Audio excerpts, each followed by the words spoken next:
శ్రీ గురుభ్యో నమః. మన సంస్కృతి. పాశ్చాత్య సాధకులలోని కొందరు భారతీయ సంస్కృతిని గురించి అడిగిన ప్రశ్నలకు మాస్టర్ ఈకే గారు అందించిన సమాధానములు ఈ గ్రంథములో పొందుపరచటము జరిగినది. అటువంటి ఈ గ్రంథమును మనము అధ్యయనము చేస్తూ ఉన్నాము. అందులో భాగంగా ఈరోజు ప్రశ్న, తాను ఆచరించవలసిన వానిని అనగా తన కర్తవ్యములను తెలిసి వాటికి అనుగుణంగా ప్రవర్తించటంలోనే మానవ జీవితం సార్థకమవుతుందని మీరు చాలా పర్యాయములు చెప్పి ఉన్నారు. కానీ జీవితము అనేది ముందుగానే భగవంతునిచే నిర్ణయింపబడి ఉంటుందని, మానవుడు దానిని మార్చలేడని పెద్దలు చెబుతున్నారు. మానవుని జీవితం భగవంతునిచే ముందుగానే నిర్ణయింపబడి ఉంటుందని నేను కూడా భావిస్తాను.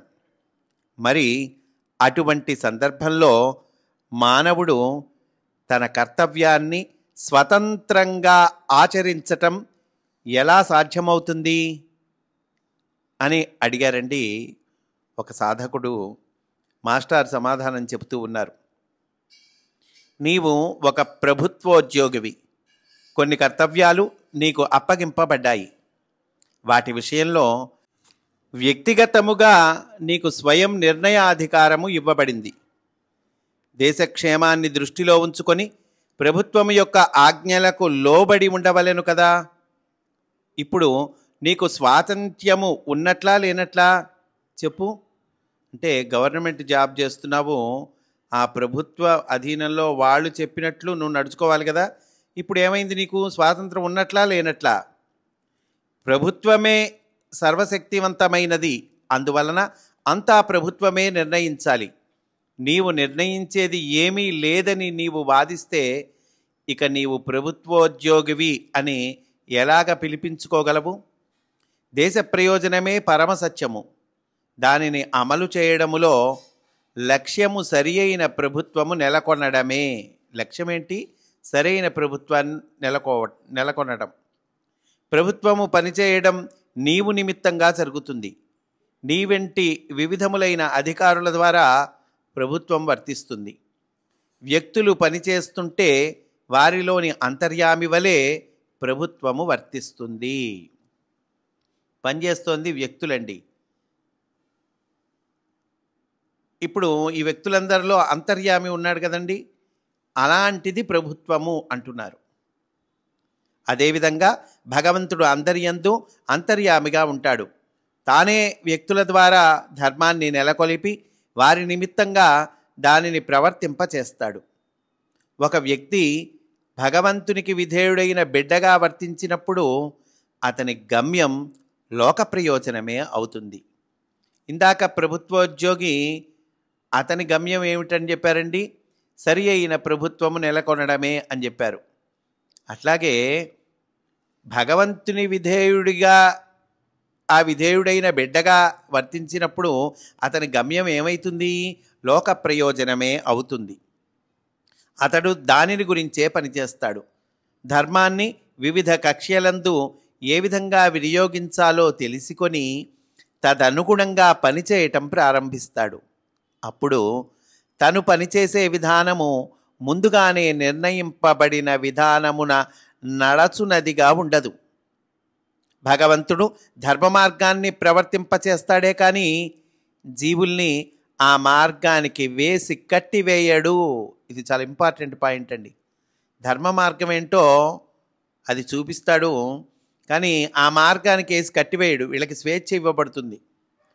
దానిని తెలుసుకున్నవాడు బంధములను అనుభవించకుండానే మార్గమును అనుసరించి ముందుకు సాగుతాడు.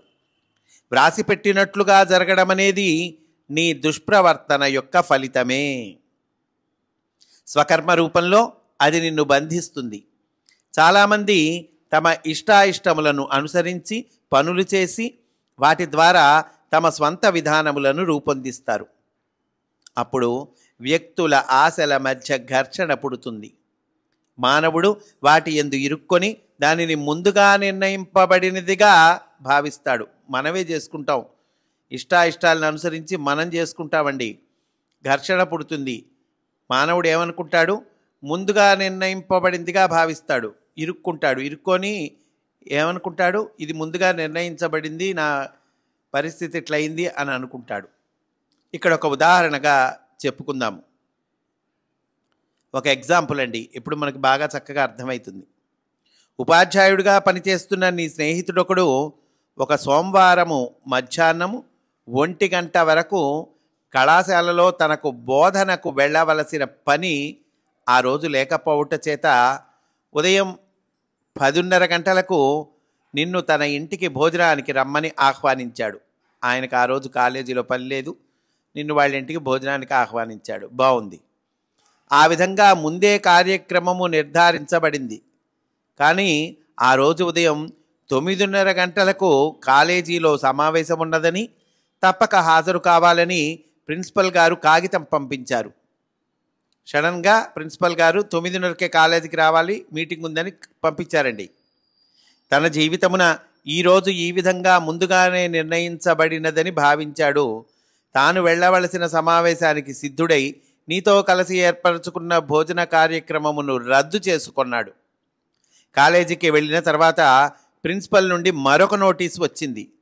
అదేమంటే, ప్రధానమంత్రి గారు మీ కాలేజీని సందర్శించదలిచారు, కావున వైస్ ఛాన్సలర్ గారు కాలేజీ సిబ్బందిని అందరినీ సార్వజనిక భవనంలో సమావేశం అవ్వమన్నారట.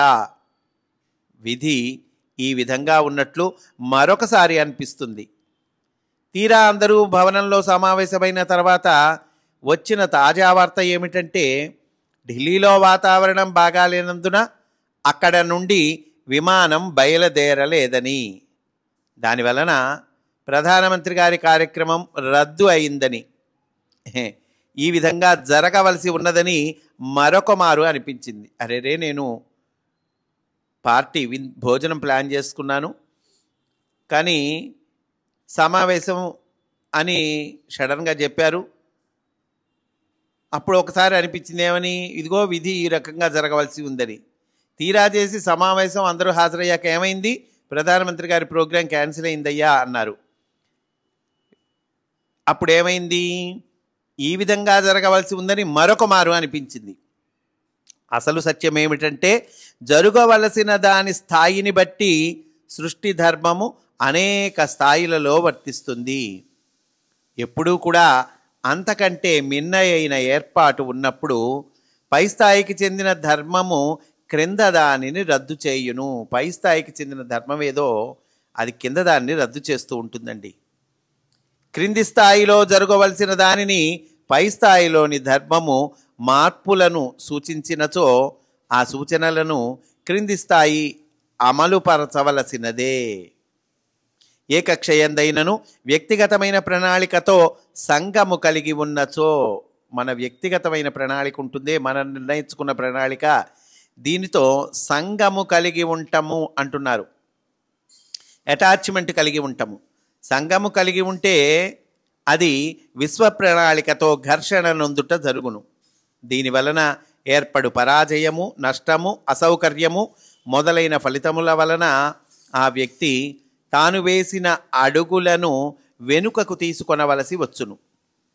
జీవితము ముందు నిర్ణయింపబడినట్లుగానే జరిగి తీరుతుందనే భావనకు కారణము వ్యక్తికి తన స్వంత ప్రణాళికతో సంఘమేర్పడుటయే.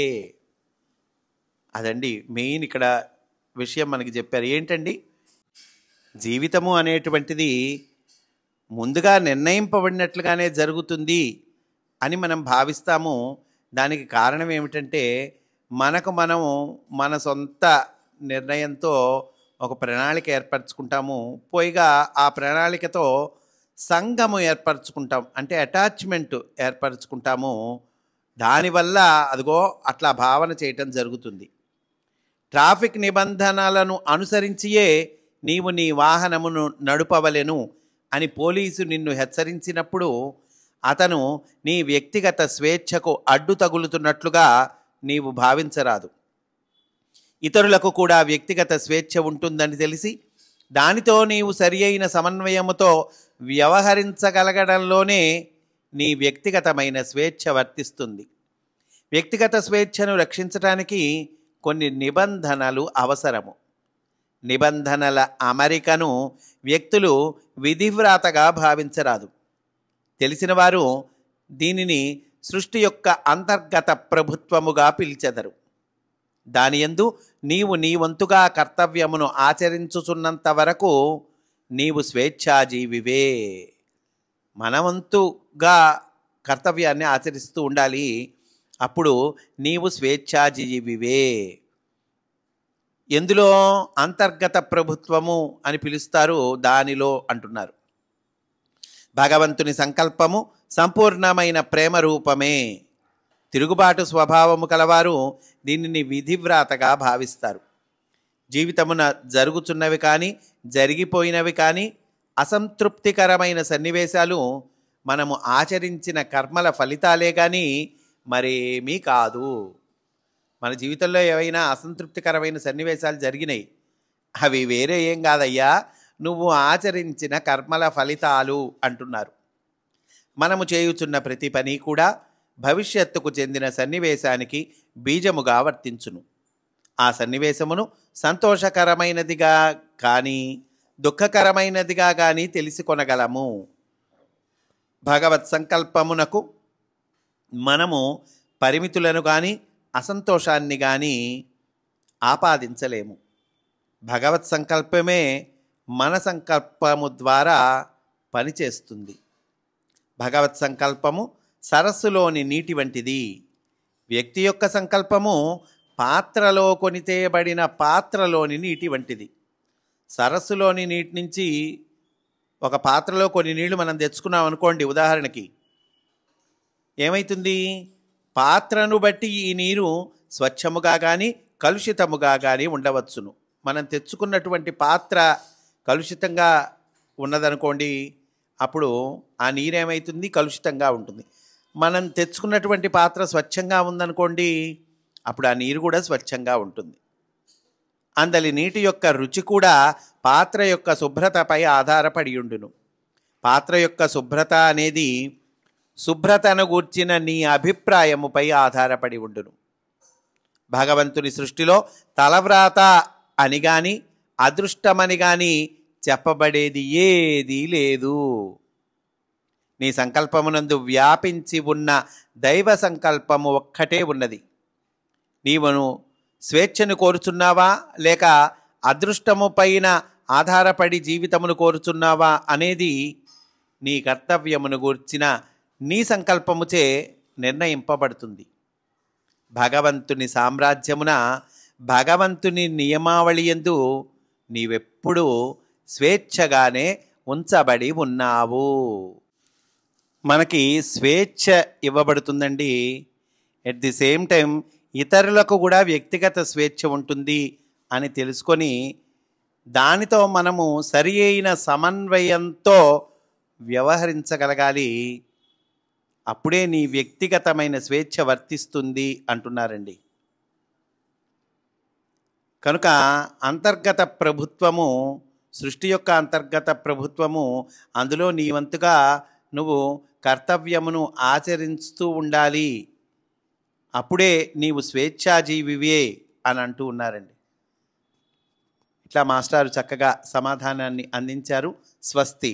వాసుదేవా.